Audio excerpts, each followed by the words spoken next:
Hey guys, Jay here, smarthelping.com. What is going on? We got a cool real estate model here for you.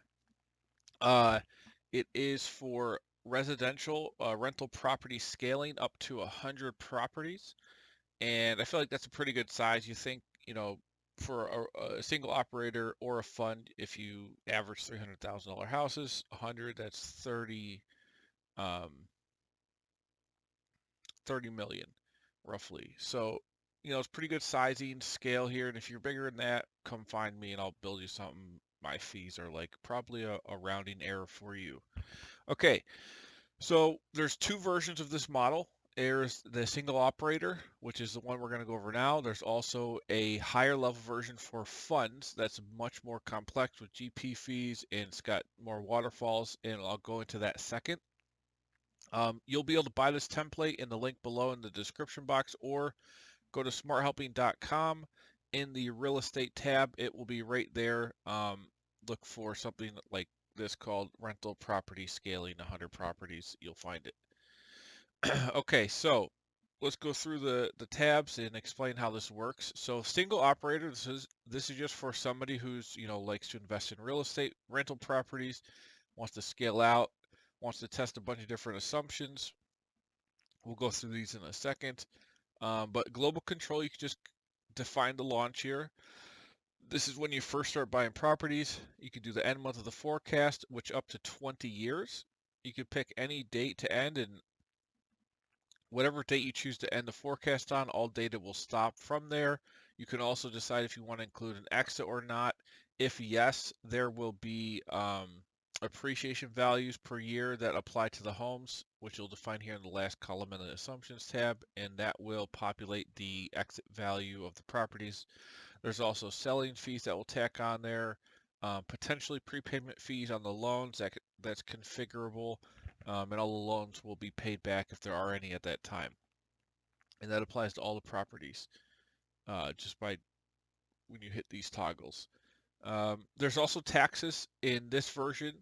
The fund version does not have, it has the tax, it has depreciation calculations, but in the fund version, it will not show taxes, and that's because normally the fund will not pay taxes. It's passed through to the LP and GP, or the two parties, and then they'll have specific things depending on the operating agreement that defines how much expenses they can take and credits and all that.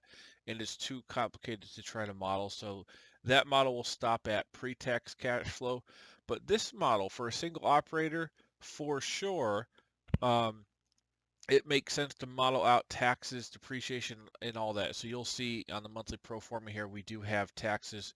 We've got depreciation, taxable operating income taxes, and capital gains and depreciation recapture based on the useful life of the properties and all of that stuff. So that will be accounted for in this model.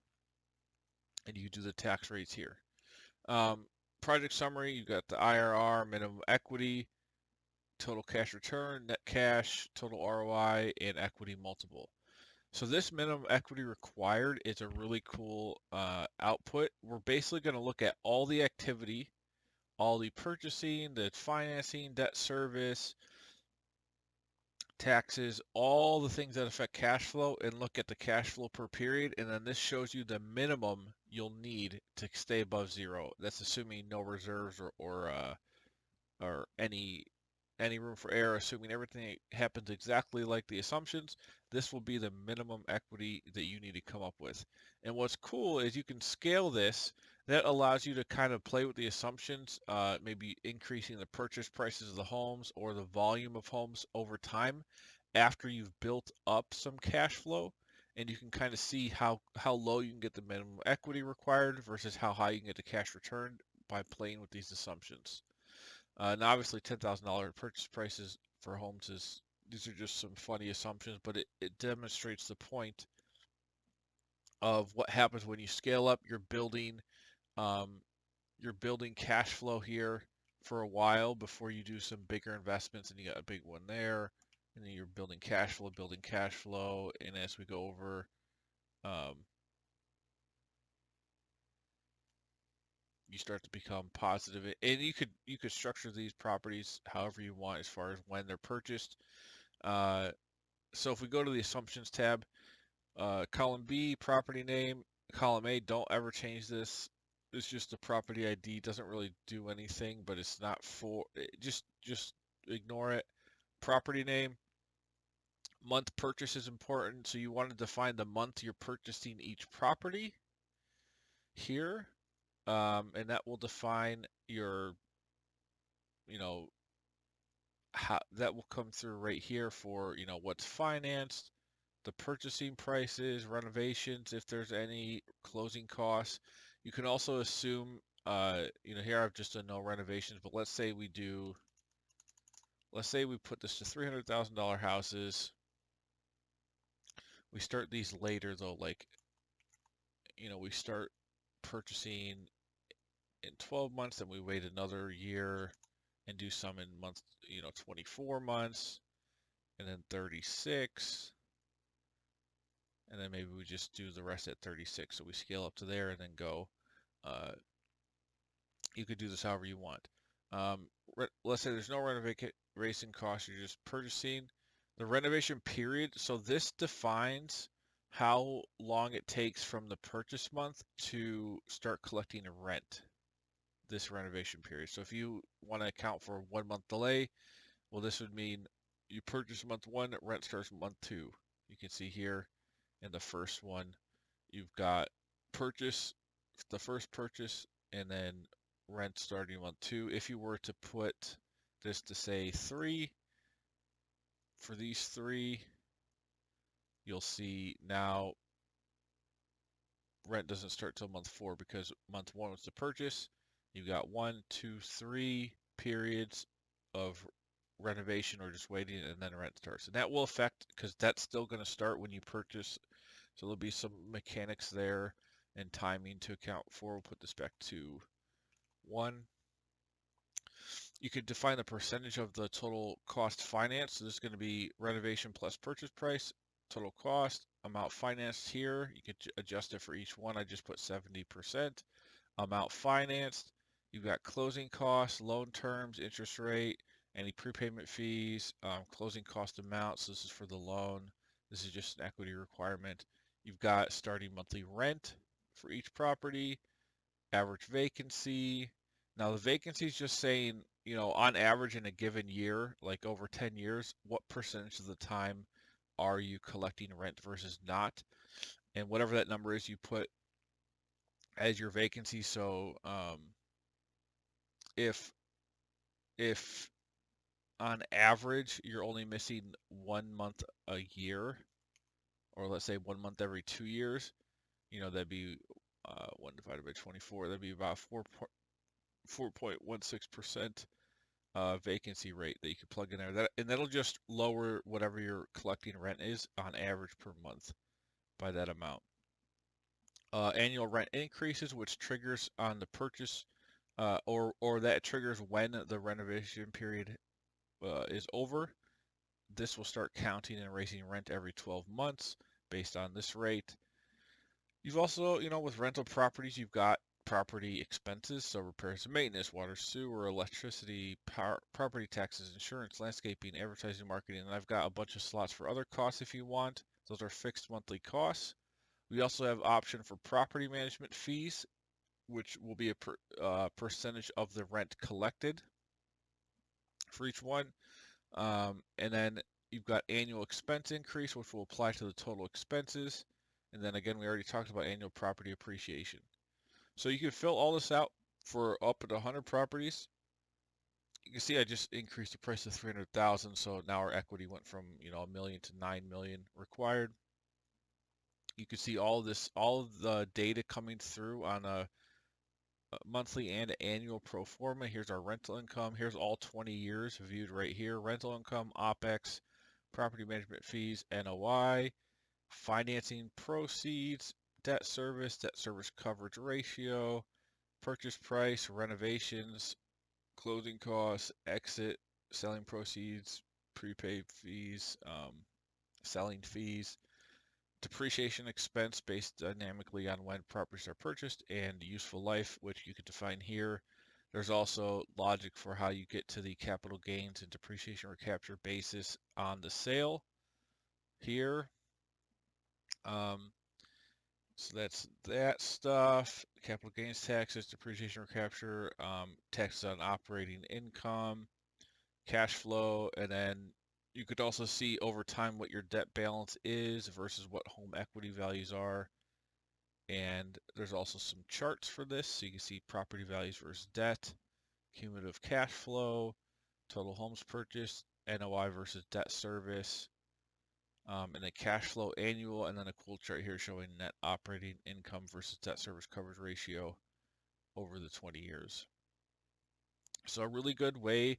The idea is to strategize on different assumptions here to figure out like how much money you're willing to spend or have available and how long it takes to scale up to a certain cash flow to get as big as your goals are to get. And like I said, 100 properties is pretty good for anybody. Um, the majority of people, there would be people getting bigger than that are funds, larger, private equity, real estate funds, but this will fit most people. And it's a really, really nice tool. This will only be $45 one-time fee if you want to purchase it. Okay, so that's this model.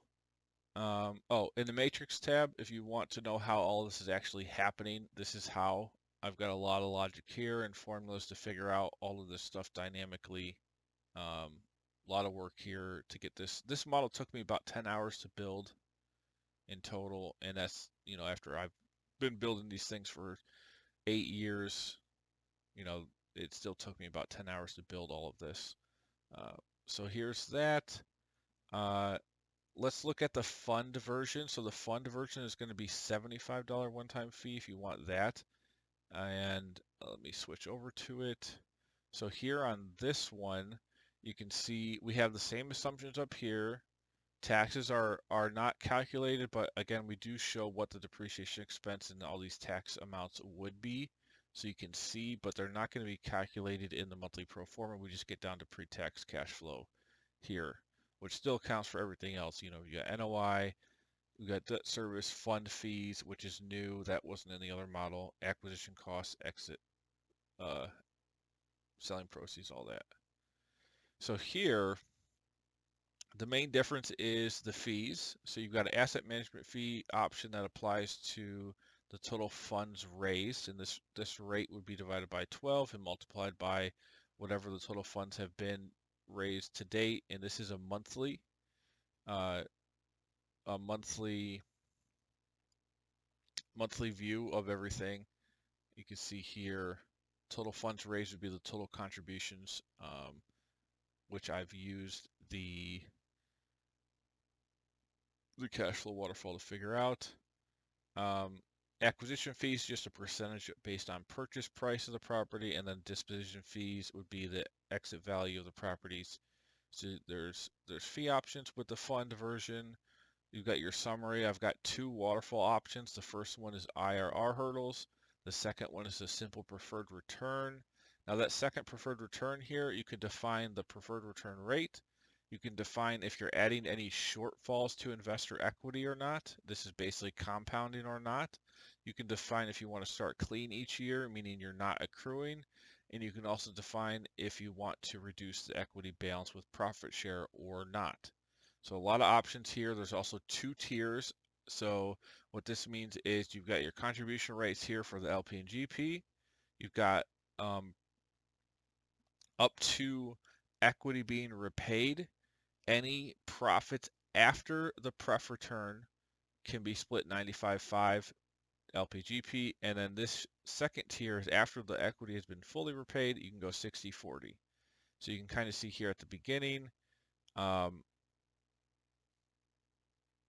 we finally year 4 have reached the initial pref hurdle. Now we start splitting cash at 95/5 until the LP has received their full entire investment back. And then once they receive that back, you can see here by year 17 that happens. Now the GP is getting a bigger share.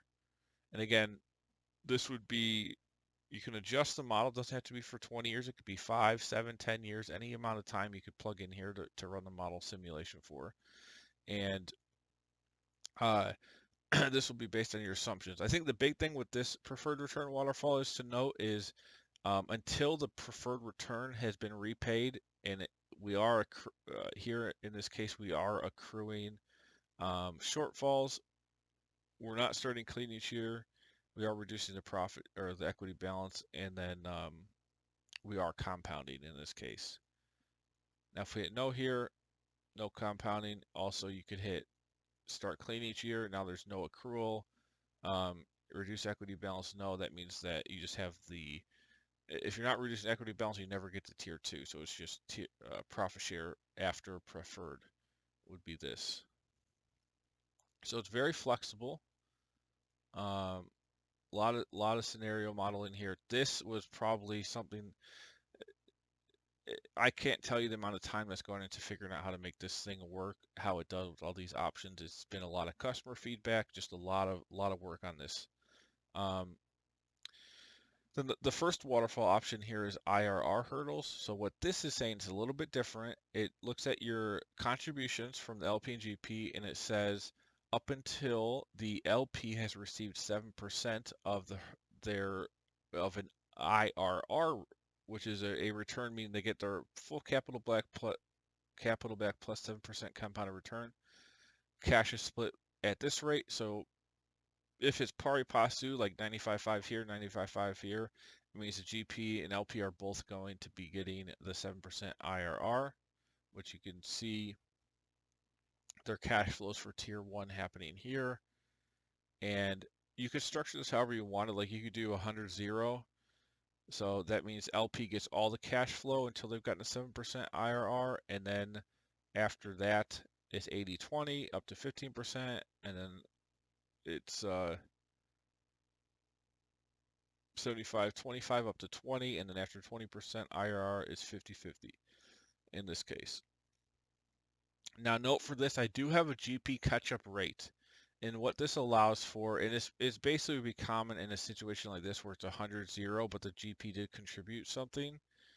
And then what you can define is like, let's say a 6% internal rate of return. And what this does is it says, okay, the LP gets 100% of the cash flows up to 7% IRR. And then the GP gets 100% of cash flows after that until they've gotten whatever rate you define here. So here's the GP catch up and the check there. Now, once the GP's gotten that, then we go back to this schedule here and it's up to 50%. You're splitting cash 80-20 and so on. You can see the summary of cash flow split by tier here over time. You see we get to tier 3 hurdle on the exit finally. Also, you've got your GP fees here, which are expenses of the fund that hit and are paid to the GP as income.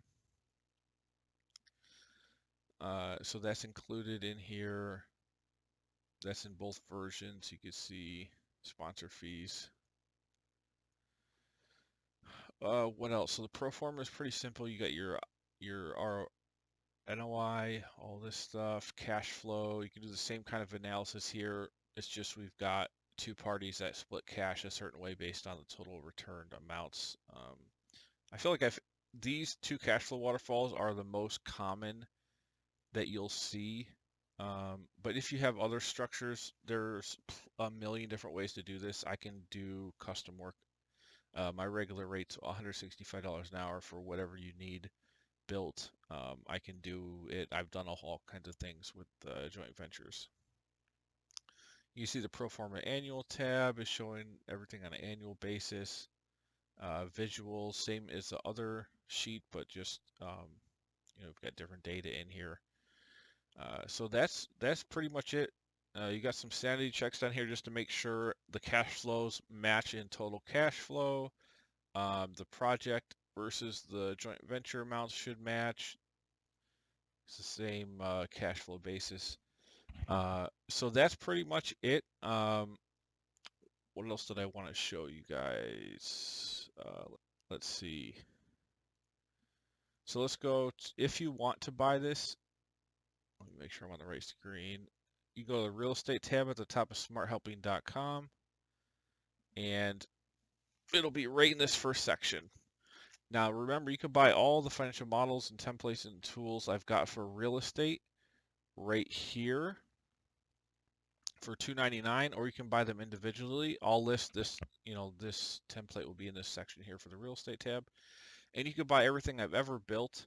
If you go to the top of the financial models tab, click learn more at the top. You go to the super smart bundle, $9.99. That gets you over 150 templates. They're financial models, real estate, uh, SaaS, subscription models, industry specific models, a lot of cash flow waterfall hurdles here. The two I just implemented are this one. You'll see this one in the template we just talked about. This is the IR hurdles GP catch up. There's also this preferred return.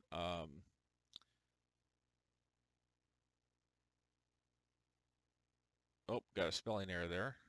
Option. This preferred equity. This general preferred returns the other one. So these two are in the model we just went over. Accounting templates, HR management tools, Google Sheets, sales pipeline, and all these have bundles, really cheap, affordable, that you can buy each section of templates in a bundle, or you could just, buy everything or individually or whatever. A lot of work's gone into all this. I've do modeling every day for a bunch of different people and clients and customers, so you are getting a lot of knowledge, a lot of finance logic and understanding in all of this. So it's a great library to have. All right, like the video, subscribe, and hopefully I'll be doing more videos now because I've been updating the site forever with these screenshot slideshows for every single, over 150 product pages I had to build this for. So that's now done, and I can get back to building, and so you'll see more templates coming out as we go along here. Alrighty, guys, take it easy.